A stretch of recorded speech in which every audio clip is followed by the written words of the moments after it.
Hello and welcome to coverage of Grin's Gore for the custom standard format. I'm Caillou, and today we're going to be watching the Swiss Round 2 match between Calibur and AllWhoWander. Calibur is playing Game Boy Advance, which is essentially a whiteless plus colorless mid-range deck. It uses lands such as this Fractured Remnant to generate insane fixing, and also supplements that by also being able to play double colorless cards, such as Liminal Observer, which are powerful card advantage engines and win cons in and of themselves. Meanwhile, AllWhoWander is playing white-black Rapture Rejects, which is essentially an aggressive tempo-y slash mid-rangey deck, which aims to run out a bunch of hate bears and aggressive threats in order to stymie the opponent's attempts to play cards, and then just run them over with a bunch of aggressive threats and reach. So Wander drawing into a one-lander here. I don't know. Yeah, that's not keepable. But then draws into a pretty bad three-lander. Well, I guess Wander does have a reasonable curve. But the problem is if Wander goes turn 1 Forgotten Excavation Enteraki Hunter, then Wander can't Runic Sealer on 3. So he's going to run out the turn 1 Enteraki Hunter. This is one of the fast aggressive threats that Wander has, in addition to the Phantom Walker. This does stop Wander from playing Runic Sealer, which is a crazy hate bear. Though I suspect the reason that Wander might have done this is because since Runic Sealer can't name a creature card, its effectiveness greatly diminishes in this matchup because Calibur's deck is very creature focused. So we're going to swing in for 2 with the Enteraki Hunter. Despite being a 1/1, it does have the clause of target opponent loses a life whenever this attacks. Calibur does have a Make Prey next turn to be able to kill the Enteraki Hunter, and a Vibrant Rapture to stymie further board extension by Wander, and then can start running out stuff like Liminal Observer, and then Witch onto, or like Tempered Onclim, Witch copying Tempered Onclim to gain back the life. I think that this is looking pretty bad for Wander here, because without he's going to run out Tempered Onclim, top deck Tempered Onclim, ping Calibur for 3. But yeah, without a Phantom Walker, Wander can't really put the beats on Calibur before Calibur can stabilize. So if your Calibur run out the Tempered Onclim, yeah, gain back 3 life, and now can block either the Hunter or Tempered Onclim. Okay, Wander hitting an Inishtu. Inishtu, unfortunately, again, cannot attack into this Tempered Onclim. He's just going to swing with the Tempered Onclim, trying to force Calibur to trade here, which Calibur's going to take the 3, I assume, because Calibur is planning on witching onto Tempered Onclim next turn. So Wander is going to run out the Runic Sealer, naming Make Prey or Vibrant Rapture. I think Vibrant Rapture would make sense given how wide Wander is going. So yeah, naming Vibrant Rapture to put Calibur off of a wipe. And that makes 2 of Calibur's cards dead right now. Unfortunately, Calibur does have the Make Prey to be able to kill the Runic Sealer. But if you're Calibur, yeah, I think also what I was going to say is if Calibur had drawn into a 4th land, another Tempered Onclim plus Witch and Spiriting in one of those Tempered Onclims would have been an insane play. Without that, what do you do here? I think what Calibur should do here is play another Tempered Onclim. No one's going to Witch onto the first Tempered Onclim, probably copy Tempered Onclim, gain 3 life. Yeah, because Calibur can copy Wander's Tempered Onclim. But I think it would have been better to play out the Tempered Onclim, because that way Calibur has more of a board presence and can block both Tempered Onclim and Runic Sealer. And is Wander getting kind of flooded here? Can Starved of Oasis now to increase his board, and then Whispers of the Enteraki onto whichever creature that Calibur decides to block to prevent a trade. In fact, can Whispers of the Enteraki Germinate once onto the Runic Sealer to save it, and then Germinate another onto the Tempered Onclim to deal 1 more damage. So you're going to Whispers of the Antaraki, and yup, is buffing both the Tempered Onclim and the Runic Sealer. So Witch dies, Calibur gets back Tempered Onclim and gains 3 life, but Wander's own Tempered Onclim gets in for 4, so Calibur takes 1 damage total. And then main 2 is probably just going to run out the Initiative. Yup. And this is a problem because Calibur does not have a 4th land. Even if Calibur hits a 4th land, won't be able to... even if Calibur hits 2 lands in a row, Calibur won't be able to go Make Prey Vibrant Rapture. And then Wander has the Starved Oasis as additional reach. And no, that's a Shimmering Dune Kite! Calibur's getting so mana screwed here. So yeah, if you're Calibur, I think you run out the Tempered Onclim, go back up to 18. No, is going to Make Prey on the Runic Sealer. Okay. I don't know. I guess the problem with the Tempered Onclims is they can't effectively block and kill either of the 4/4 creatures. And a Supply Raid from Wander here. A little bit late to have Hand Attack. Oh, and I forgot that Wander also has the Fangmarked Cave as another form of land-based reach. So he's going to pay 8 life, transform Fangmarked Cave into Hakbora. Calibur's forced to sacrifice the Tempered Onclim. And then swings for, oh god, that is a grand total of 13 damage, if I'm counting this right. Yup. And on end, Antaraki Hunter is going to flip. And Calibur... And that's a Spore Flow Protector. So yeah, Calibur just loses here. But yeah, that was a pretty painful game for Calibur because, again, like I said earlier, I think that this is a matchup where Calibur, as long as they can stabilize out the early game, Calibur has a crazy chance of just winning this matchup. But the mana screw really got Calibur, because could not play a Vibrant Rapture when they needed to, could not play any of the Liminal Observers to slam down and start generating card advantage. Hopefully game 2 we'll see Calibur get less mana screwed. But yeah, before we get into game 2, let's quickly look at sideboarding here. So for Wander, he has Tombkeeper, Revel in Perfection, Imperial Claim, and Sicknick in the side. I think if you're Wander, maybe you bring in the Sicknick and the Imperial Claims. Imperial Claims are good removal for the colorless creatures, and Sicknick is just good hand attack. It might be that Wander, though, doesn't bring in Sicknick and just relies on supply raids, because other than Spore Flow Protector, all of Calibur's creatures are reasonably expensive to the point where Wander can clog up the board before they come down. Meanwhile, on Calibur's end, I think definitely an Oracle's Ploy. Oracle's Ploy, Fall of Atanis, Incandescent Rain, Hired Hit, Collapse the Pillars, Epic of Jabaya. All of those are pretty valuable here. The question is, what number will Calibur bring them in? Because Calibur already has 4 Vibrant Rapture and 3 Make Prey main, in addition to 3 Hired Hit. Reasonably well teched out in the main for an aggressive matchup. Probably we're going to see the Collapse the Pillars and an Oracle's Ploy. Collapse the Pillars for a Phantom Walker, an Oracle's Ploy for Runic Sealer. As like another, which removal spell should I name kind of game.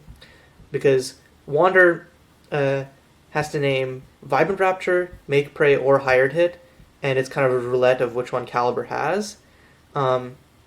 Antaraki, what's it called? Oracle's Ploy just amplifies that issue. But yeah, going into game 2, looks like these players have already played their turn 1, turn 2, Calibur having run out a Spore Flow Protector, and looks like Wander brought in a Tombkeeper from the side, I guess as tech versus Calibur's large creatures, and has dropped an Aether Conductor, which will allow Wander to drop in a Tombkeeper next turn.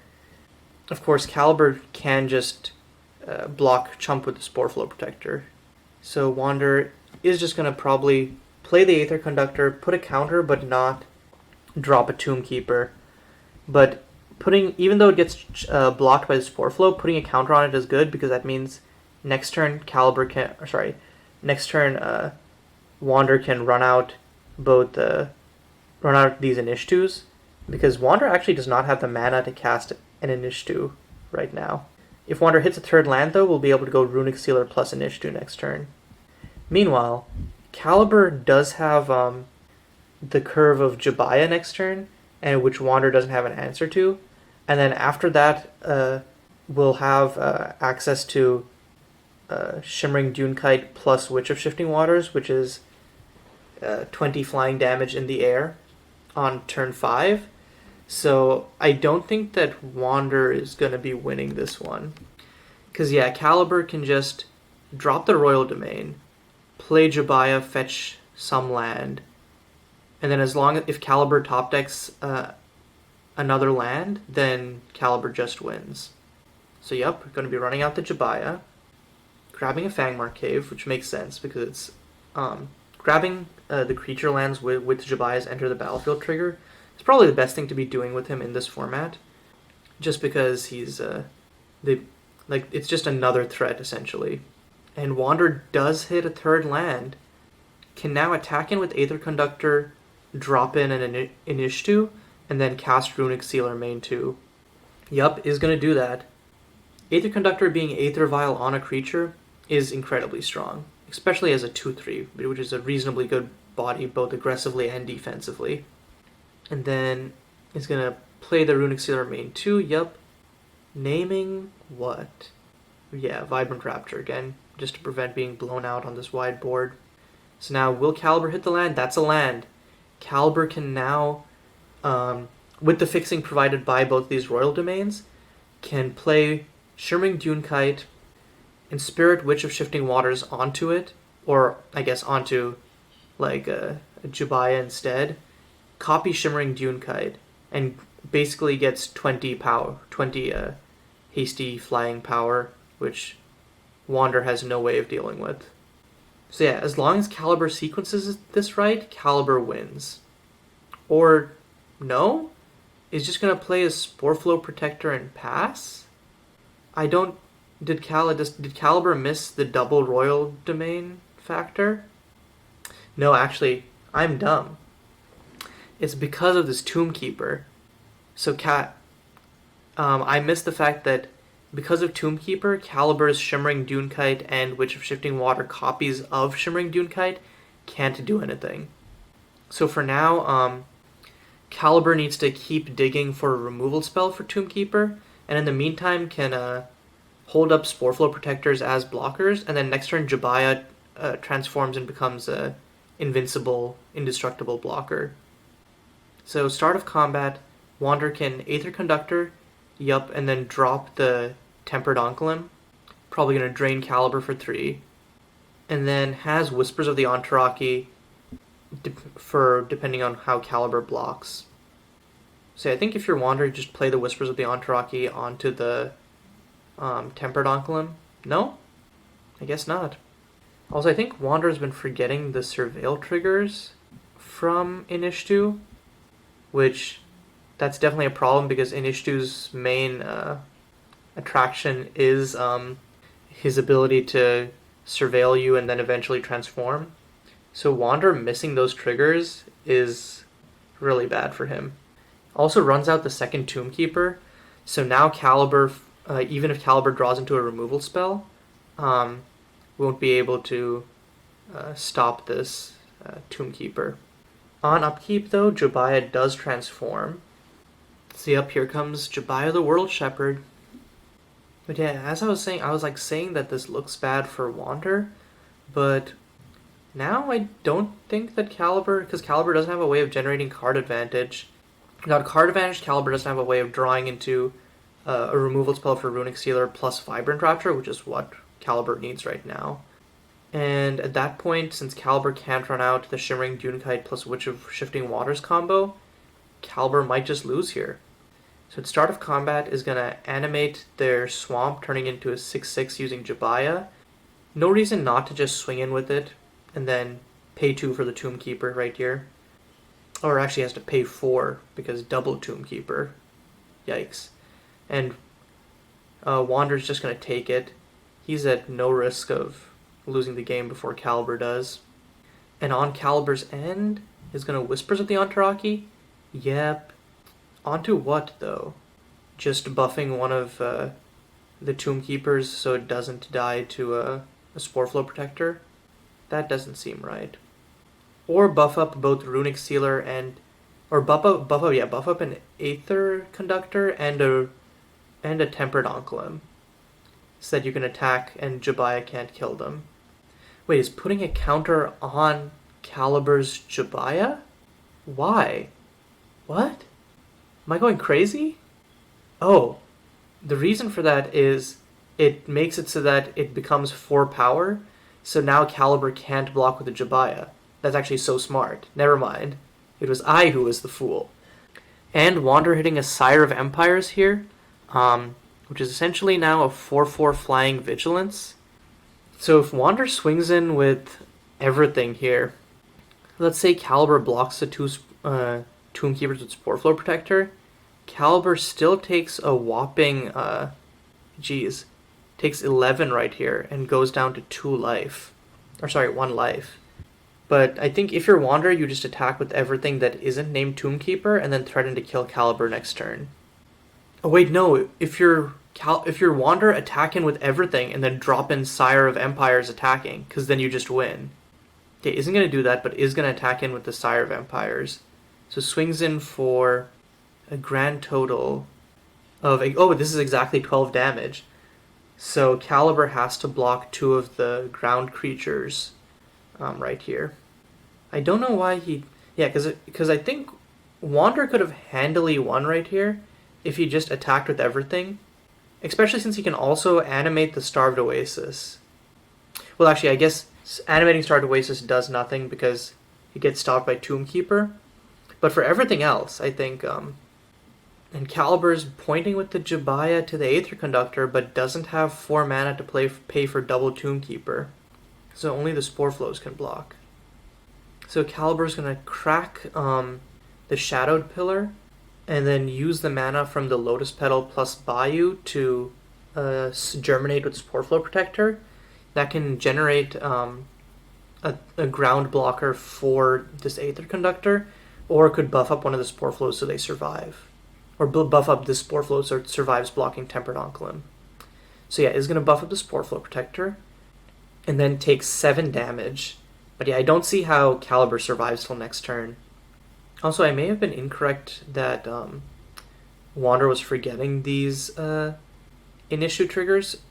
I was just assuming because he wasn't even looking at the top card of his library, but it might be that he was specifically not doing any of the in-issue triggers in order to prevent giving fodder for these Spore Flow Protectors. And I guess Wander probably... I was going to say Wander didn't attack with everything so that he could prevent dying on the crackback, but Calibur would have just died if Wander had attacked with everything. Guess he might have been afraid of a hired hit and dying on the crackback, but Calibur would have... Yeah, okay, I guess that is a valid fear, because Calibur could hired hit the Runic Sealer, and then Wander would be 1 damage off from killing Calibur. But is Calibur hitting a Make Prey here? So if Calibur Make Preys the Sire of Empires, at that point, Wander, I don't think, can kill Calibur, because Wander attacks with everything. Calibur can Germinate once, generate a blocker for the Tomb Keeper, and kill it. And then block and kill Runic Sealer with one of the Spore Flows. Block Aether Conductor with a Spore Flow, and it dies. And then Inishtu and another Tomb Keeper get in for 4, so Calibur would survive with 1 life if Calibur Make Prayed plus kept up mana to Germinate. Oh, he's going to Witch. I guess Witching is also an option. He's going to Witch onto Jabaya, copying Sire of Empires? Yup. So I guess it's a similar line as the previous one, except Calibur can do this as in addition to the previous line I was talking about. And additionally, because Witch itself becomes a copy as an enchantment, it has flying. Oh, and isn't going to run out the Make Prey. That is interesting to me. Okay, Wander top decking a Queen Hanaru. So can drop this in as part of Aether Conductor, and then buff up Sire of Empires, plus something else. In fact, I think Wander just wins. Oh, but Wander can't attack with the Sire, because Wander doesn't have 4 mana. Oh, that changes this a lot, because Sire of Vigilance being a 4/4 is actually a huge detriment here. That's also probably why Calibur didn't run out the Make Prey, so that the Sire of Empires could block no matter what. So in that case, does Wander hardcast the Queen Hanaru here? Actually, I guess one line is, if Wander puts a counter on the Spore Flow, but I guess Calibur has enough mana to both Germinate and block with the Sire of Empires, or block with one of the creatures. Preferably Sire of Empires, I guess. So he's going to hardcast Queen Hanaru, buff up a Tombkeeper, interesting, and then just goes to end.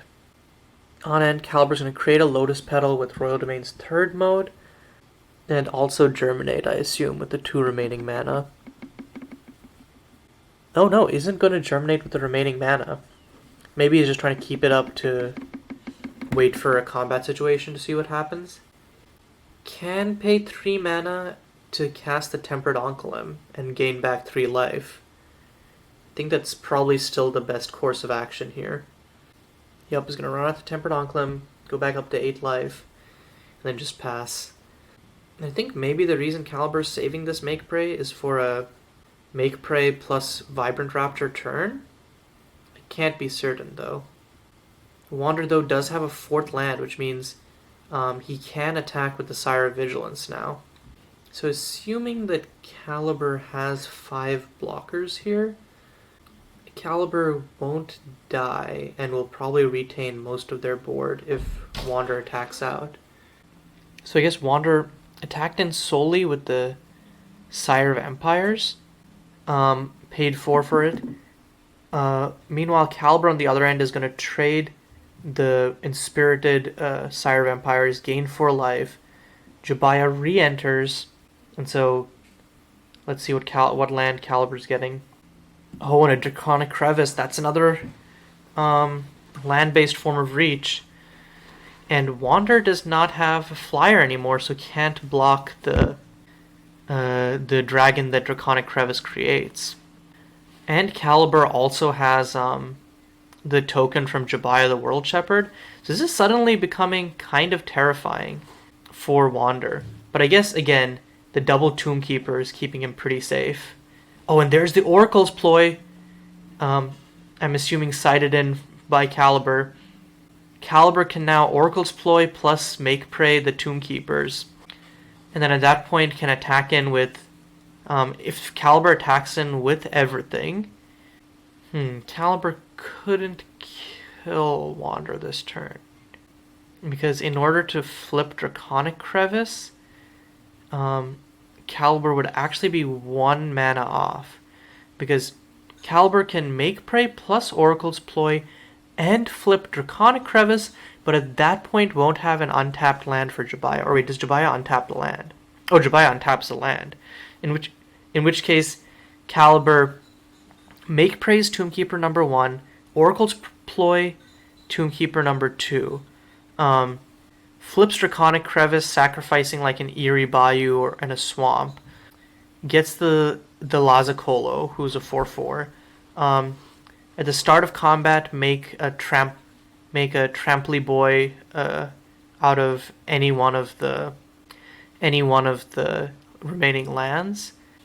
The Tramply Boy will be smaller because you have to sacrifice essentially 3 lands to this Draconic Crevice. So let's say it will be a 5/5. Calibur swings for 4 in the air, which is unblockable, and then needs to get 5 more damage on the ground. The 5/5, even if Wander blocks it, gets in 2 damage, and then Wander can... Yeah, at that point, Wander can only block 3 other creatures. Or sorry, can only block... Yeah, 3 other creatures. So Wander could let the Sporeflow Protector through, go down to 1 life and survive. Ooh. Okay. So even Calibur's best line doesn't kill Wander this turn, if I've done the math right. So yep, is running out Oracle's Ploy on the Queen Hanaru? That is a choice I'm surprised by. And then Make Prey on Aether Conductor. I guess is just trying to kill Wander's biggest creatures. And then is going to go to end. Okay. The Tomb Keepers are still around, though, is the issue. Ooh, a land top deck from Wander. Not quite what he wants to see there. But yeah, I'm trying to think through what line led Calibur to killing the Hanaru plus Aether Conductor instead of the Tomb Keepers. So Wander's just going to attack in with the Inishtu. I think this is because he wants to use the Surveil trigger in order to get 7 cards in grave, and then future Inishtus will be able to flip. But I think Wander just blanked and forgot that Spore Flows existed. Calibur can just exile Wander's grave in response. So yeah, Inishtu dies, and Calibur got to make a Saproling plus buff up one of their Sporeflow Protectors.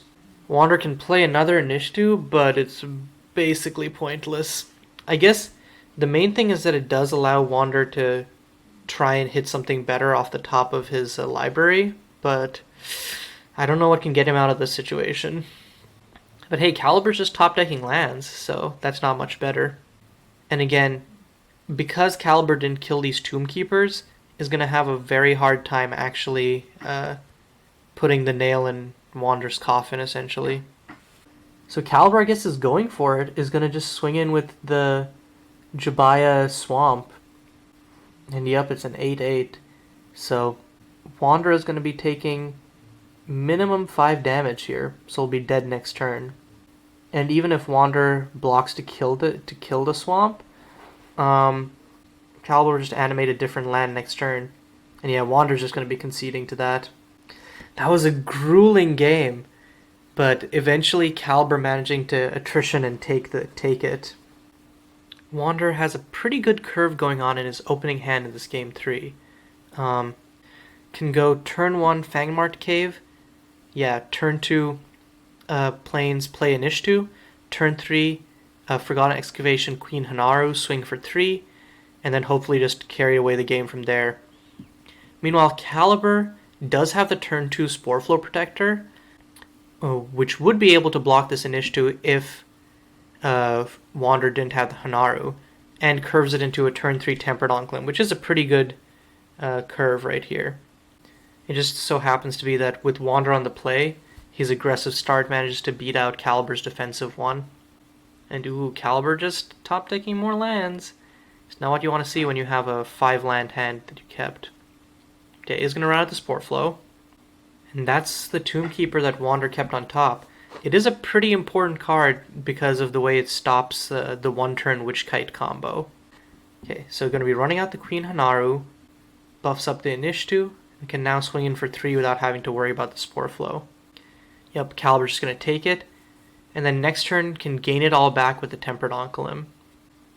The Tempered Onclim would be able to block this Queen Hanaru if she decided to attack. The problem is Wander has the Whispers of the Enteraki. Gonna stop that from happening real quick. And can also still play Tomb Keeper. So just gonna swing in with both. Yup. And now Inishtu becomes a 5/4.